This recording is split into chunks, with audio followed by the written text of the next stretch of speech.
Morning, this is Troy from the Do-It-Yourself World and the Off-Grid Project. Getting an earlier start today on the tiny house construction. I spent the day yesterday working on cutting wood. Although I spent a whole day, I still don't feel like I got enough done. I am probably going to spend evenings out here cutting wood every evening after working on the house a little bit, because it takes a lot. We've got 48 degrees in here. Not very comfortable. 48 degrees. But sure smells nice in here though. My morning routine. I come into the tiny home. I open up the windows, get some airflow because it's so cold, and allow that air to drift through here. Got a lot of construction materials in here I hope to use up soon. Head on upstairs.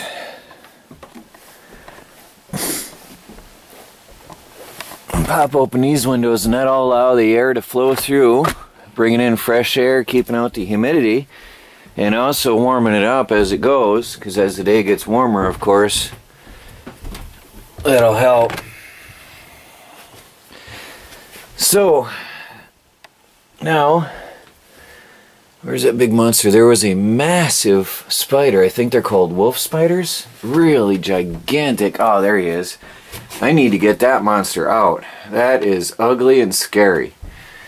I'm hoping, camera can't focus well in the dark. His body is a good 1/2 inch to 3/4 inches in size. And I'm hoping to get him out of here somehow when he's cold and numb. I just don't want stuff like that to be sharing my house with me. He's really slow because he molted a while ago.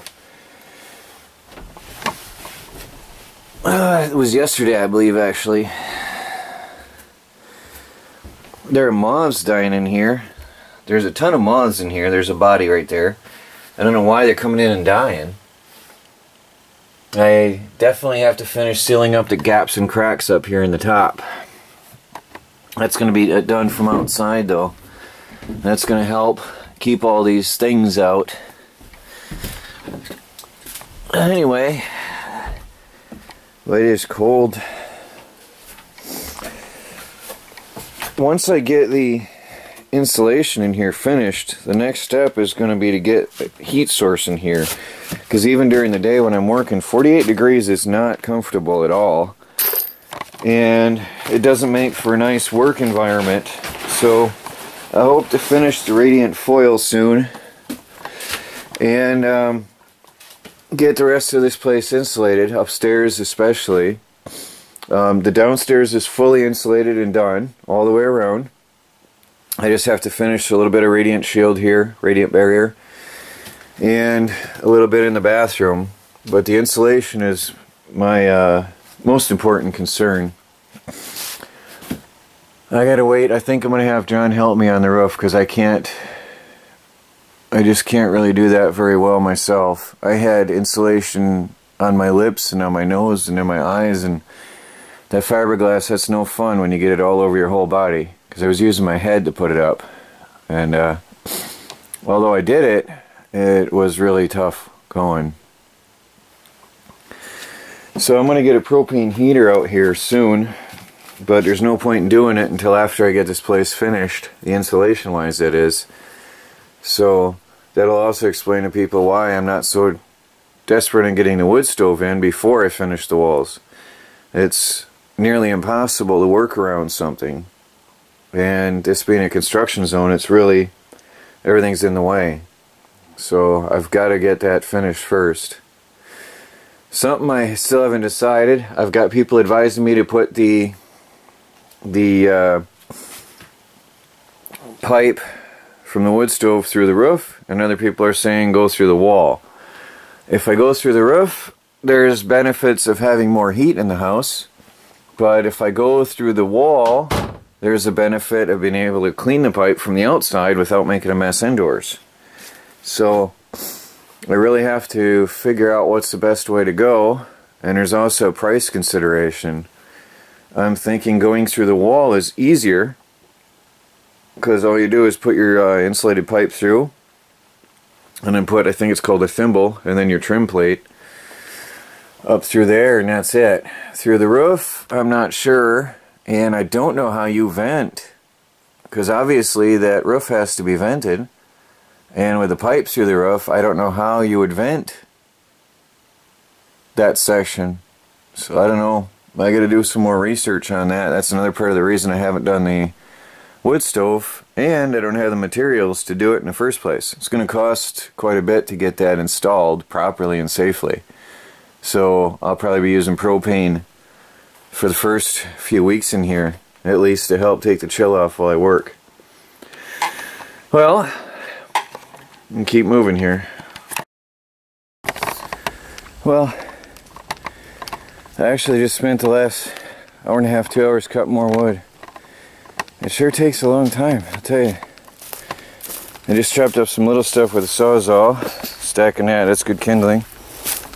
Got a little pile of logs here, and that's from one tree. And then I was splitting some logs over here, getting some more going.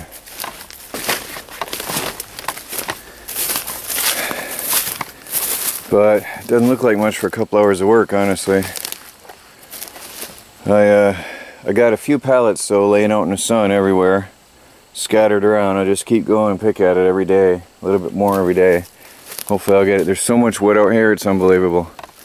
I won't suffer, I just gotta keep going. There's so much to harvest. A lot of it though, you don't know, even standing wood, you don't know until you start cutting it if there's an ant nest in it or not. There were ants in this tree, but this is really hard wood. I dulled my chainsaw blade, so I have to take it in. That's the end of the day for that. Gotta go get it sharpened. Otherwise I'd probably still be cutting. But the gnats are terrible today. They love the humid days after rain. They are all over my head right now like a cloud, and they try to go in your eyeballs and in your nose and your ear holes and in your mouth for some reason. This, I'm gonna rent a commercial wood chipper later on for all of this. Actually, I want to collect a little bit more before I do that. But when the garden is dead and done, I'm gonna rent a commercial wood chipper for a couple hours, and I'm just going to chip all this stuff right up into the garden and create my composting bed. But there's still a lot of green out here, and I'm still getting so many cherry tomatoes, it's unbelievable. I've got another harvest. I can do another soup. Actually, I'll probably do a couple soups, so I'll be doing that. And later, after the sun is up and the dew is gone, I'm going to be harvesting the amaranth today. Because the amaranth, that's these tall weeds here, have bushy seed heads. And people pay top dollar for that stuff.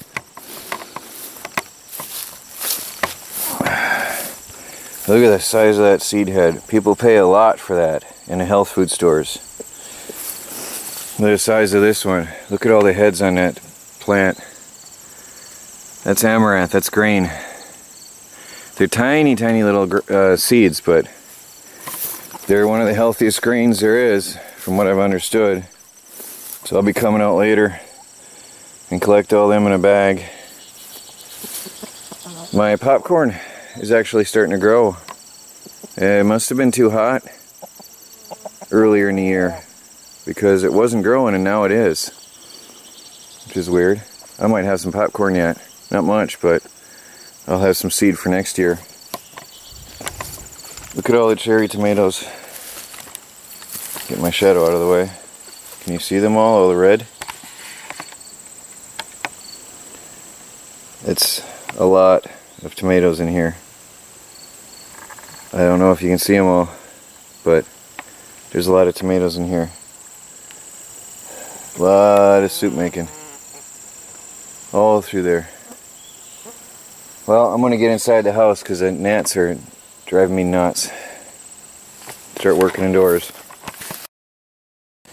I spared you all the noise of the generator. I just cut a whole mess of furring strips. Got a few more over here still on a table saw. So I want to go inside and finish up the putting on the furring strips here. I don't think I showed you what I did inside either. I'm forgetting the camera recently a lot. I taped all the seams. That gives me a good vapor barrier. I put on the missing piece up there. I'm going to tape the seams. And I'm going to put on the furring strips all along here on top of the radiant foil. Am I zoomed? Yes, I am. I want to finish all that, frame around the window with furring strips, and then put furring strips on the other side. Finish the radiant foil there as well. And then I can do my paneling. But I'm only going to panel from this section here today. Just see how far I can get today. It is Wednesday again, so I'm not sure how much I can actually get done, but we'll see. Oh, I'm getting it. I gotta go have brunch. I skipped breakfast this morning, so I'm gonna have brunch. I got 2 pieces up for now, and I got the floor piece done. I'll be paneling soon. This will go pretty quick, I think, now that I've got a bunch cut. Well, I got all the furring strips done, only up to this beam, because I'm only going across here and doing this section of wall for now, just this here. I will go upwards from that point. I'm going to have a straight line with a thin strip, and then go up from there afterwards. Because that's why I can work on all this to where I can reach and work around that window. Now the furring strips around the window are actually very important because this is where the windowsill goes on later. This is where the trim pieces go in. And these are actually going to be an important part of the window later on, as you see over here. Oh, now the sun is down and away from there. You can see that so much nicer today. I love it. It's just unbelievable, I think. Really love it. Once I round off that windowsill itself and polish it and oil it, it's going to be incredible. That's just awesome. Now that the sun isn't pointing on the house so badly. Wow. Looking good. So, I'm going to get the paper up.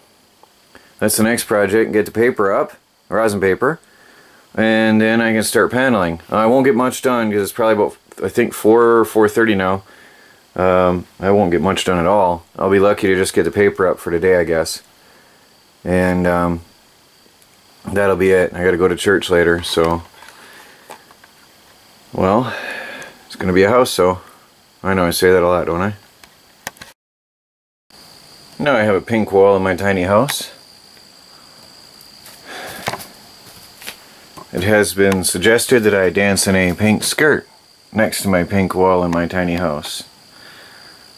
But I think I'll pass. Looking good. Now I still have time to put a couple pieces of paneling up, just the first little strips. So the first piece is going to be a small one, and it's going to fill just that spot precisely. It's going to fit right in there. And then the next one is going to run across from here over to that beam. That should line up perfectly, and then from there I can work down on a level surface. Tacking on the first strip here to fit right up underneath there nicely, and I'm following over, and I'm checking it with a level just to make sure, and it's good. So this lines up with this here, which is the bottom of the loft right there, and lines up with the top of that, which lines up with the bottom of that, or the top of that lip, which is the bottom of the loft there. So I'm going to finish tacking in. I only put one nail in each end just to hold it in place to check it. Well, end of the day, time's up. There's that piece started. There was a little warp in that first one. I thought so, I wasn't sure. That's why I tried to put the level on it, but it's really hard when everything you have is warped. It was sitting level, but it was not, it was bowed upwards anyway. It'll be fine. Blend into the rest of the wall. So there it is so far. I'll work on that some more tomorrow. Should get a good share of that done tomorrow. Because once you get around the windows, it's one size and you just cut and a bunch of them and nail them up. So that's really fast on that.